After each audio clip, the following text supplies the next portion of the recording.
everybody. Welcome. This is our second guest here with the ACDA Senior High School Division for our high voltage recharge, where we electrify, power up, and inspire your teaching through conversations with practicing senior high choir directors. We hope to be your AirPods, 15 minutes and good to go because we do all the things and don't have a lot of time to plug in during the year. Oh yeah. So maybe this is a tool on your drive to school or back home. Maybe you put it on the background during a conference period or whenever you just need a little jolt of energy. So, our awesome guest today is from J.P. Stevens High School in New Jersey. This is Mr. Matthew Lee. Thank you for being here, Mr. Lee. Thanks so much for having me, Nathan. Well, we're just going to start right and get to know you. Can you tell me a little bit about basically why you love teaching high schoolers? So high school is a really awesome age. I feel like they're very inquisitive. They're capable of very profound and insightful discussions. At the same time, they want a challenge. So you throw something at them, and they're just so excited to sink their teeth into it. They're very excited to get something that they can't succeed at right away because it means that they'll have to work. So I've really enjoyed challenging high schoolers who want to work at a high level and who really care about each other and also care about me in the program. So it's been really awesome to see a community develop from these kind of kids who are high achieving. They want to be challenged, and they really invest their entire lives and heart and mind into what we do as choral musicians. I just love that. So, how did you get the bug for teaching? How were you inspired to get into what you're doing now? So I loved music from a very young age. Started piano at a young age, and all throughout middle school and high school, I saw pianos as my gateway into choir, and I would accompany my choirs. And I think it was into my sophomore or junior year of high school where my choir teacher said, hey, you play piano, right? Could you help these people with their upcoming audition? Can you help them with understanding the parts? I said, sure, no problem. So that became a little bit of my role within the high school choir, and actually went to school where I teach currently. Wow. So yeah, it's literally full circle. But anyway, in that situation, I had experienced what it was like to tutor other people to help them prepare for their own musical endeavors, and I kind of caught the bug that way. I felt like that was my calling, and I loved interacting with people that way. And when I came to college, I just thought to myself, this is the thing that I really see myself doing. Also, my own teacher, Mrs. Diane Wyans, who's now retired, she, really instilled for us, all of us, a love for our community and for helping each other.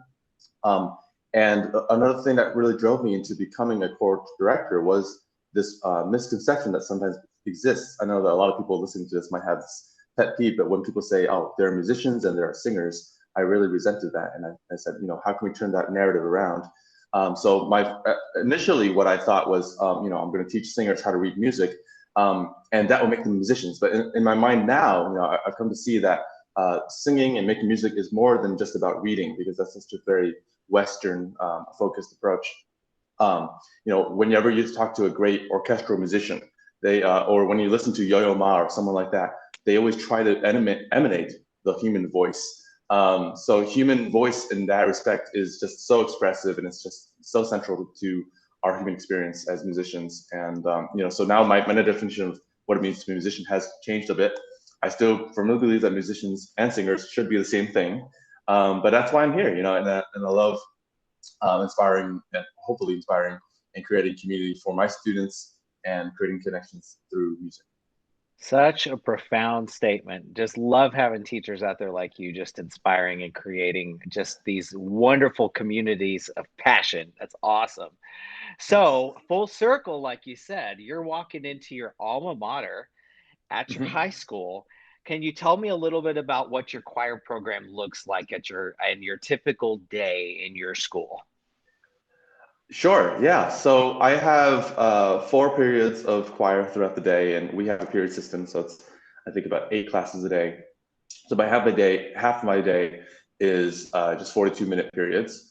During the actual period, they come in right away with. I don't usually give them a bell ringer. I usually have them just kind of find their seats, and they'll socialize and find their binders. And soon after the bell will ring, I'll try to get them up and moving right away. So I do a lot of cool attention grabbers, which we could talk about later. Yeah. But after our warm-ups, we delve into our music, we do a little sight reading, and I always try to end my day with something fun, something where they can build community and get to know each other better. So I have 4 of those classes. 3 of them are in a row. In the afternoon, I have a rotating lesson period, so I can pull in kids who have their study hall. One nice thing about our schedule is that every kid has study hall because it's tied to their science class. So Okay. the other half of their science block, if they don't have their lab, they'll come into choir, once a week or maybe once a month, and we'll work on things that they're working on. Clarify any questions they have, and then towards the end of the day, I have one more class after my own lunch, followed by another study hall, which kids come and just kind of hang out. So the choir room does become a space, and I'm sure it does in many other places around the country and world, where the kids call it their second home. But that's kind of the day in the life. And then, that for a lot of chord directors too, I know you can relate, that's just the first half of the day. So the second half of the day begins the after school program. So, once a week we have a 2-hour a cappella choir rehearsal. After that, I have another hour for my chamber choir rehearsal. And then on Wednesdays, I have my tenor bass, followed by my treble choir. And then Thursdays after school, we have our Y'all Come choir. So it's a busy week. Yeah, it's a busy week. It's a busy day, but there's nothing like it. And there's nothing else I would rather do. Amen to that. I love that you call it a y'all come choir, because we definitely call it that in Texas too. So, all right. So you mentioned some cool attention grabbers. I'm going to go through this kind of rapid fire section. Like, talk to us about like the focus and team building and things that you do to get that attention at the beginning. Sure. So, besides the obvious nonverbal attention getters, the whole echo after me, I like just to do weird things. I stand up in front of my class and I start making, maybe I'll do that or something, or I'll do the whole like, clap when I clap kind of thing, and it really gets the kids' attention. It's like, oh, what is he going to do today? So I try to change it up from day to day. A famous one too, 4 after me. So while they're echoing, you're doing something new, which creates a new challenge, and you can also start to build in solfege and other things into those kind of activities. I love the quick 5-minute quips where I say, oh, hey, turn to your neighbor, tell them, does pineapple belong on pizza? That always starts a really wild debate. They have very That's strong opinions about great. that. But I'll ask Oh questions, yeah. just really questions too. Is coffee a soup? Is hot dog a sandwich? Things like that. And they just go, Oh. huh. And it starts a little conversation. They'll talk to their neighbors. And, through these just like daily 2-3 minute interactions, I've seen that, especially my beginner choir classes, they become best friends by November. So I just create those little moments for them to interact with each other. So I think choir is different. It's different than a lot of other classes. Some classes, their computer science or math class, they might not talk to the neighbors, but I try to make little opportunities for them to talk to each other in our choir class. That's great. Okay, so you've got your choir in front of you. How are you building tone with them? Let's just you choose the choir of your choice, whether it's mixed or treble or tenor bass. You have any like Sure. ideas that you're just like, I think this really works well for us? Oh yeah. Well, there's nothing that I could probably say that hasn't been tried already. I'm sure that there's so many awesome choir directors who have their own thing. So for what works for me is I do a lot of head tone building. I do a lot of I think after all our breathing exercises, I just try to reinforce that with a little activity that I use. I get them to sing on V. This is something I borrowed, of course, but I get them to sing on V. I go, let's say, and then all of a sudden I'll just do this with my hands and say, okay, now try this. And even the beginners will say, oh, okay, that has to do with our musculature, has to do with what we're doing with our abs. And it starts to create this sound paradigm. We're like, okay, this is what we want as acceptable singing. We don't want anything breathy. And then we kind of go from there. And of course, we'll talk about vowels. I'll talk about listening to each other and creating a strong unison sound. So it kind of stems from that. It stems from good resonance and stems from good breath placement. And after that, everything else is kind of a side ingredient, so to speak. I love the kinesthetic that you have right there to sing, on the breath, and Mm-hmm. it's and create that resonance. I've seen this used as vowel before, but not necessarily for breath. I love that little connection right there. Bing, I'm learning something too. It's just great. Yeah, and I Yes. think, hell, great. I'm so glad. I mean, whenever you put an action to it, I'm sure everyone knows this, but whenever you put an action to it, it just makes that learning so much more solid. And, during a rehearsal, during a performance, even, you can do this as part of your gesture. And they can, oh, I'm not singing on the breath. Got it. And it'll create a change in the sound right away. Love that. Okay, so you kids have a favorite warm up or anything that they love? They're like, "Oh, can we do this?" I think every Friday I'll reward them with a little lean forward, lean backwards, which you guys can YouTube it. I think it comes from Australia, but it's like some of my Okay. kids love it, some of my kids don't love it, some of them have grown, but it's become kind of a tradition. It's like lean forward, lean backwards, to the left, to the right, stand up, sit down, to the left, to the right, and they love doing that. And there's like three different stages, and it gets harder and faster. So they love that one. Cool. We love doing things where it just creates quick, gratifying moments of harmony. You know, the whole thing where you sing up a scale on the way down. Sopranos hold do, you know, tenors hold so, or altos hold mi, or basses hold do. That's the basic version that my beginner choir really hook onto right away because it's like instant harmony. And then for the advanced choirs, for the upper ladder choirs, you know, you assign them like la, fa, and re, or do, la, fa, re, and then resolve on the way down. So that's one that we do, you know, pretty early in the year. I think any warm up with lots of movement they really enjoy. One that I find really successful for high notes is just taking a frisbee. This is one that I borrowed from Suzanne Hickman, who was at TCNJ. You take a frisbee and go, throw it as far as you can, and you know, I go, what color is your frisbee? So you take your hand and you throw your frisbee, and it gets them to go up to like a high B, high C, D sharp or D flat, and then I go, how high did you go? They're like, I have no idea, and you tell them, and they're like, whoa. So you know, adding that kinesthetic motion to it, and so they love that. That's one that I use near the end of the warm up sequence to add little range. Anything that gets them moving, and even the funny ones like just sing ABC. You know, Yeah. sing A B C D E F G H I, that one. But there's a whole bunch, and let's see if I missed any. Engagement. Yeah, lean forward, lean backwards. My body lives over the ocean. There's a whole bunch that my Hmm. kids love doing. Awesome. So, you have kids 9th through 12th grade, is that correct? Okay. Yes, not the 12. What are your approaches to recruiting and retaining students in your program? Do you have any cool idea? Maybe one that just like jumps out, it's like, ooh, this worked really well for us? So you know, after the COVID pandemic hit, especially now that we're like basically back to normal, I think a really important thing has been just inviting my eighth graders to come to see the high school program. So on a Wednesday night or a Tuesday night, I'll say, you know, from 7 to 8 p.m. we have free pizza. Come and you know, learn what the choir is all about. They get a little handout, or watch a little video. You know, and actually most of the night is not about my choir performing for them. That's for a different day. It's really more about them seeing the vibrant community that's created in the choral classroom. So I do lots of icebreakers. I do things like the human knot. I do things like just charades, or they play telephone in a big circle. We play this famous theater song, a theater game called Zip Zap Zop, where you send, you know, because zip, if you guys don't know, you should look it up. It's really great. It's become like a choir classic. You know, I'll say Zip Zap Zop, and they go great. Even if there's 5 minutes left at the end for rehearsal, I'll say, hey, Zip Zap Zop, go. So they love that.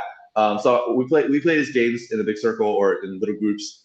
The kids get a sense of what it's like to be part of this big community, and then they, you know, for some of the kids who are, you know, debating between choir and band, or choir orchestra, choir and computer science, sometimes that activity, this whole what I call eighth grade orientation, will convince them that this is the community that they want to be part of. And I think that's really important. Of course, you know, convincing them also further by singing and performing for them. So, you know, at this orientation, we always try to have some kind of presentation. And then at the end, we do a group sing. We'll learn a piece, maybe it's Silver Swan by Gibbons, which we do for our state auditions, or we'll do something like Lord Bless and Keep You, the Luckin. And then at the end, we'll do a big group sing, and the kids will say, you know, this is, wow, the high school choir sounds so different than the middle school choir, et cetera. And then I try to do a little email follow up with them. If the email follow up doesn't work, I get the kids who know other kids to, you know, send them an email or see them after school and say, hey, what did you think about the orientation? You want to come back to choir? So just planting the seeds of this is a great community, this is a great place to be. I think that's really the most effective way to get kids in the door. But then also that beyond that, keeping them in there. You know, creating a community that fosters a strong sense of trust, and you know, a place where you can really share your vulnerability, and a place where they see that they care for each other. You know, so I encourage my 12th graders to reach down and you know, reach out to our 9th and 10th graders, or even our 8th graders, and say, hey, how was your week? What do you think of this rehearsal? What do you still need to work on? And that creates a sense of up and down, mentorship or buddy, kind of like a buddy system. And that makes buy-in. That creates a sense of, I want to stay here. This is my home now. These are my people. It's great. Thank you so much. Do you do that in conjunction with one of your evening rehearsals? Is that how it kind of works? Yeah, sometimes I'll swap out evening rehearsal, or I'll do it at the same time as when they usually would be at Yeah. school. Two birds, one stone. Smart. Love that. Yeah. Okay, so I'm going to call this next the choir crack section. Okay, so can you give us three of your all-time favorites, or the songs that the kids just keep on singing in the hallway or want to sing it all the time? Can be any voicing. Sure. So actually, I thought about three for like one for mixed, one for treble, one for tenor bass, and I Great. could probably list a few more. But Ryan Main's music is really accessible. So we did ACDA last year. They love that one because it sounds harder than it is, and they become obsessed with it. For treble voices, I really enjoyed Susan LeVar's "Where the Light Begins." I thought that was a really awesome messaging, and she's just such an intuitive writer. The kids love that one. And then for tenor bass choir, John Purfoy's arrangement of "A Can't Time to Die." It's a really fun one. It's really nice, got a good range. It goes up to, I think, just an E flat or F for our tenors. So that one's really good for a developmental tenor bass choir. And besides that, I'm thinking about songs like for harder choir. I would really recommend Ken Stevens' music. Ken Stevens is an Indonesian composer, so he did this piece called "Dust to Dawn." I would check that out. Our choir sang that at our Eastern ACDA conference. It was just an awesome piece. I did have them sing it from all the way starting from October all the way into our conference. So they got a little sick of it, but it still was like so much fun. A lot of nature sounds and there's movement Oh, fun. opportunities too. So fall's coming up for you. Do you have something on your fall Mhm. concert set maybe that's just excited to jump into it? Yeah, so we have a few things lined up. I'm hoping to do a concert centered around the theme of acceptance and a place of belonging. So one of the things that we're going to program is the Reception Powell's "To Sit and Dream" with text by Langston Hughes.